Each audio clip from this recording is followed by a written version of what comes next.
వాళ్ళు ఏమంటున్నారంటే తెలంగాణ వాదం అంట అన్న, తెలంగాణ వాదం అంట మొగోడి పురుషాంగం అంట, అది అవసరమైనప్పుడు కానీ 24 గంటలు తెలంగాణలో తిరుగుతుండ్రు, చేతిలో పట్టుకొని తిరుగుతుండ్రు, ఇంత నీచంగానా?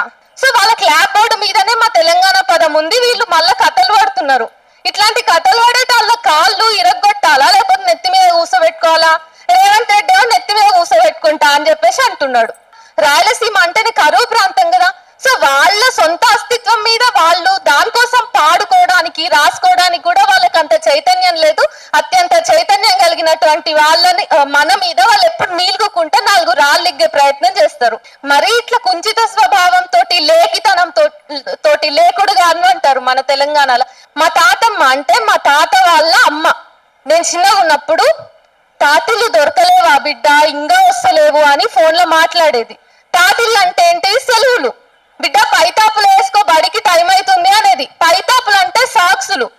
ఆ రోజు నేను వాళ్ళ ఊర్లో కూడా కొన్ని రోజులు చదువుకున్నప్పుడు రోజు స్కూల్ పోతుంటే రూపాయి ఆటన్న అట్లా ఇచ్చేది. ఆ పైసలు ఇచ్చినప్పుడు ఏమనేది? బిడ్డ దుడ్లు కీసాలు వేసుకో భద్రం అని చెప్పేది. కీసా అంటే జేబు, దుడ్లు అంటే పైసలు. సో ఇంత సొగసైన భాష మనకున్నది. ఇట్లాంటి భాషను వాడు ఒకవేళ ఇడుపుకాయ అంటే ఏందో తెలియకపోతే జస్ట్ ఆ పోస్టర్ పెట్టి ఈ ఇడుపు కాగితం అంటే ఏంటిదో నాకు తెలియదు, పదం ఏదో విచిత్రంగా ఉంది, మంచిగా ఉంది, జర ఎవరికైనా తెలిస్తే చెప్పండి అని కూడా అడగొచ్చు వాడు. కానీ మరీ అంత హేళనగా అడగాల్సినటువంటి అవసరం మనకి లేదు. ఇట్లా చాలా ఉన్నాయి. కటికెయ్యి అంటారు. కటికెయ్యి అంటే ఏంటిది? మీట నొక్కు అని ఆంధ్రాలో చెప్తారు. స్విచ్ ఆన్ చేయని మనం చాలా పాష్ గా మాట్లాడతాం. ఇట్లాంటివి ఎన్నుంటాయి అసలు? చాలా పదాలు ఉన్నాయి. అయితే కూడం పట్టినవా అంటారు, అంటే గుర్తు పట్టినవా బిడ్డ అని అర్థం. సరే ఇదంతా పక్కన పెడితే ఆడ ప్రొడ్యూసర్ కూడా మనోడా? ఏమన్నా ఆంధ్రోడే పైసలు పెడతాడు, ఆంధ్రోడే మన మీద సినిమా తీస్తాడు, మనని ఇట్లా భాష మీద రెచ్చగొడతాడు. చివరికి పైసలన్నీ వాళ్ళ జేబులకి పోతాయి, ఎమోషన్స్ అన్ని మనవి హట్ అవుతాయి, మనం హట్ అవుతాం, మన భాష హట్ అవుతుంది, మన అస్తిత్వం దెబ్బతింటది. మళ్ళా మనము సంస్కృతి నుంచి చరిత్రను తవ్వి తీసి మళ్ళీ వాళ్ళకి చదువు చెప్తాం. అయినా కానీ ఈ చదువు వాళ్ళకి ఎక్కదు. మళ్ళా మన అమ్మలను, మన భార్యలను, మన చెల్లెళ్ళను తిట్టుకుంటూ వస్తారు వాళ్ళు. ఇదేం సంస్కృతి? ఆల్రెడీ అన్న చెప్పిండు భోగం వాళ్ళు అని చెప్పేసి. చూడండి, అక్కడున్న ఆడవాళ్ళ గురించి కూడా అక్కడ పండుగలు జరుపుకున్నప్పుడు మనమే ఖండిస్తాం. అరే ఇదేందిరా, స్త్రీ దేవతగా పూజిస్తాం కదా మనము, మీరు అట్లెట్లా చేస్తారా అని పోస్టులు పెట్టేది కూడా మళ్ళీ మేమే. మళ్ళా ఇంకో విషయం ఏంది, ఏ ఇడుపు కాగితంకి అర్థం తెలియదు అని చెప్పేసి ఏమంటారు కింద సబ్ టైటిల్స్ ఇవ్వాలి, ట్రాన్స్లేషన్ కావాలి అని అడిగినరో, అదే ఇడుపు కాగితం అనే పదం వాళ్ళ క్లాప్ బోర్డు మీద కూస్తున్నది. సో వాళ్ళ క్లాప్ బోర్డు మీదనే మా తెలంగాణ పదం ఉంది, వీళ్ళు మళ్ళా కథలు పడుతున్నారు. ఇట్లాంటి కథలు పడేట వాళ్ళ కాళ్ళు ఇరగొట్టాలా లేకపోతే నెత్తి మీద కూసబెట్టుకోవాలా? రేవంత్ రెడ్డి నెత్తి మీద కూసబెట్టుకుంటా అని చెప్పేసి అంటున్నాడు. తెలంగాణ అనేది చాలా వైవిధ్యమైనటువంటి ప్రాంతం. ఇక్కడ ఉండేటటువంటి పదాలు చాలా ఉర్దూ అంటారు. ఉర్దూ అనే కంటే కూడా తెలంగాణలో ఉండే మనం మాట్లాడే ఉర్దూ పదాలన్నీ దక్కనీ ఉర్దూ. ఉర్దూలు అనేది ఒక ప్రత్యేకమైనటువంటి భాష. సో ఈ దక్కనీ ఉర్దూ, తెలుగు పదాలు, అలాగే పర్షియన్ పదాలు, హిందీ పదాలు ఇవన్నీ కలిస్తే తెలంగాణ భాష సొగసైన భాష. ఇట్లాంటి భాషను అవహేళన చేయాలనుకున్న వాళ్ళని మేము చాలా వరకు సమాధానాలు చెప్తూనే ఉన్నాము. అయితే రాయలసీమ విషయం, లాస్ట్ ఇయర్ నేను రాయలసీమకు పోయిన ఒక గ్రౌండ్ రిపోర్ట్ కోసం.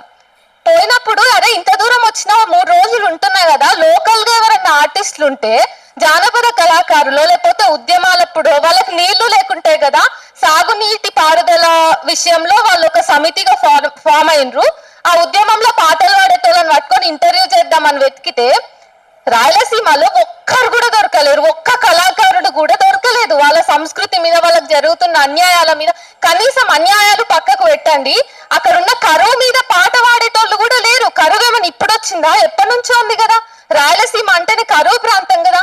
సో వాళ్ళ సొంత అస్తిత్వం మీద వాళ్ళు దానికోసం పాడుకోవడానికి రాసుకోవడానికి కూడా వాళ్ళకి అంత చైతన్యం లేదు. అత్యంత చైతన్యం కలిగినటువంటి వాళ్ళని మన మీద వాళ్ళు ఎప్పుడు నీలుగుకుంటే 4 రాళ్ళిగ్గే ప్రయత్నం చేస్తారు. మళ్ళీ ఇప్పుడు నేను రాళ్ళిగ్గే అంటే కొంతమంది హట్ అవుతారు. ఇగ్గు అంటే గుంజడం కాదు, మా పాలమూరు భాషలో ఇగ్గు అంటే విసరటం, మీరంతా ఇగ్గు అంటే లాగడం అనుకుంటారు. సో భాష అనేది ప్రతి 50-100 కిలోమీటర్లకు ఒకసారి మారుతా ఉంటుంది అన్నప్పుడు దాన్ని మనం అర్థం చేసుకోవాలి. తెలియకపోతే తెలుసుకోవాలి. నీకు కొత్త పదాలు వస్తే నీ మెదడులో కొత్త పదాలు యాడ్ అవుతున్నప్పుడు నీకు నాలెడ్జ్ పెరుగుతుంది కానీ మరీ ఇట్లా కుంచిత స్వభావంతో తోటి లేకుడుగా అని అంటారు మన తెలంగాణలో. అట్లాంటి బుద్ధితోటి నువ్వు ఇక పనులు ఇకిలిస్తా అంటే నీ పనులే బయట పడ్డాయి కదా, ఆ పనులే రాలగొడతాం కూడా మేము. ఎందుకంటే కొంతమంది తెలంగాణ వాదులు కొంతమంది తెలంగాణ మేధావులను పట్టుకొని ఆంధ్రాలో ఉన్నటువంటి కులం కంపుగాళ్ళు రొంపుగాళ్ళు ఏమంటున్నారంటే తెలంగాణ వాదం అంట అన్న, తెలంగాణ వాదం అంట మొగోడి పురుషాంగం అంట, అది అవసరమైనప్పుడు కానీ 24 గంటలు తెలంగాణలో తిరుగుతుండ్రు, చేతిలో పట్టుకొని తిరుగుతుండ్రు. ఇంత నీచంగా మీరు తెలంగాణ వాదాన్ని అంటున్నారంటే ఎంత అంటే తెలంగాణలో ఉన్నటువంటి పాలకవర్గం ఏం చేస్తున్నది, లేకపోతే ప్రతిపక్షం ఏం చేస్తున్నది, తెలంగాణలో ఉన్నటువంటి నాయకులు ఎక్కడ పోయినరు? ఇంత అసహ్యకరం అంటే ఎంత అసభ్యకరంగా ఉంది ఇది. నేను ఈ మాట మాట్లాడుతుంటే ఎంత జుగుప్సాకరంగా ఉన్నది. ఇట్లాంటి పదాలతోటి తెలంగాణ వాదాన్ని, ఇక్కడ ఉద్యమ స్ఫూర్తిని, ఇక్కడ చైతన్యాన్ని మీరు పట్టుకుంటారా? ప్రతిసారి వచ్చి గెలికేది మీరు, గెలికి మళ్ళీ ఇట్లాంటి బూతులతోటి పోలిస్తే మా పోరాట పటిమను ఏడుకుంటాడు. ఏదో రోజు 2 చెప్పులు పట్టుకొని ఎడమ చెప్పుతో ముఖ్యంగా తంతరు. అట్లాంటి పరిస్థితి తెచ్చుకోకూడదు అంటే బుద్ధి తెచ్చుకోండి ముందు. ఆంధ్ర వాళ్ళు తెలంగాణ అమ్మలాగా ఆదరిస్తుంది కానీ అమ్మ కూడా కోపం వస్తుంది అనేది ఆంధ్రుడు మారవద్దు. ఇప్పుడు 2 అన్నదమ్ముళ్ళు ఉంటారు. ఒక తండ్రికి అన్ననేమో బాగా అమాయకుడు, తమ్ముడేమో చాలా కన్నట్టిగా ఏడ దొరికితే ఏడ అన్నను మోసం చేద్దామా అనేటటువంటి మనస్తత్వంతో తమ్ముడు ఉంటాడు. వాళ్ళ నాన్న చచ్చిపోతూ ఒక 2 ఆవులు, కొంత భూమి, ఆ తర్వాత ఒక మామిడి తోట ఇస్తాడు.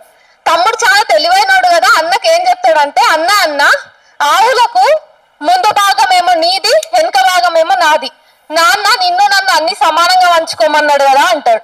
మామిడి తోటలోనేమో అన్న మీది భాగం నాది, కింది భాగం నీది అని అంటాడు. అయితే కొంచెం కాలం గడుస్తుంటే ముందల భాగం ఏమో అన్నది, వెనక భాగం తమ్ముంది. అయితే పాలేమో తమ్ముడు విండుకుంటాడు, ముందర మేటేసుడు, దాన పెట్టుడు ఇవంతానేమో అన్న చేయాల్సి వస్తుంది. అరే ఇదేంది ఇట్లా మోసపోయినా నేను అనుకుంటాడు.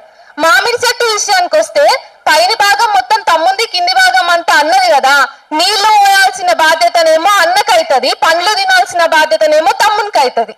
అరే ఇట్లయితుంది కాదు, పోనీ భూమి విషయంలో నేను జాగ్రత్తగా పడతా అని చెప్పేసి ఆ సార్ తమ్మునికి ఏం చెప్తాడంటే తమ్ముడా నేను ఈసారి పైన భాగం తీసుకుంటా, భూమి విషయంలో నువ్వు కింది భాగం తీసుకో అంటే ఆ తమ్ముడు తెలివిగా ఏం చేస్తాడు, ముందే ఎక్కువ తెలివితేటలు ఉన్నాయి కదా, వాడు పల్లీలు వేస్తాడు. పల్లీలు వేస్తే ఏమవుతుంది, వేర్లలో వండుతుంది, కింద వండుతుంది కదా, అండర్ గ్రౌండ్ లో పండుతుంది కదా. సో కింద వచ్చిన పంట అంతా తమ్ముడు తీసుకుంటాడు, పైన ఉన్న ఆకులు అలములేమో అన్న తీసుకోవాల్సి వస్తుంది. సో ప్రతి దగ్గర అన్న మోసపోయిండు, అన్న అమాయకుడు అయ్యిండు. కానీ అన్న పౌరుషం కూడా ఉంటది కదా. ఆంధ్ర వాడు తమ్ముడు వాడు కూడా ఇక్కడ తెలంగాణ విషయంలో అదే దగా చేసిండు.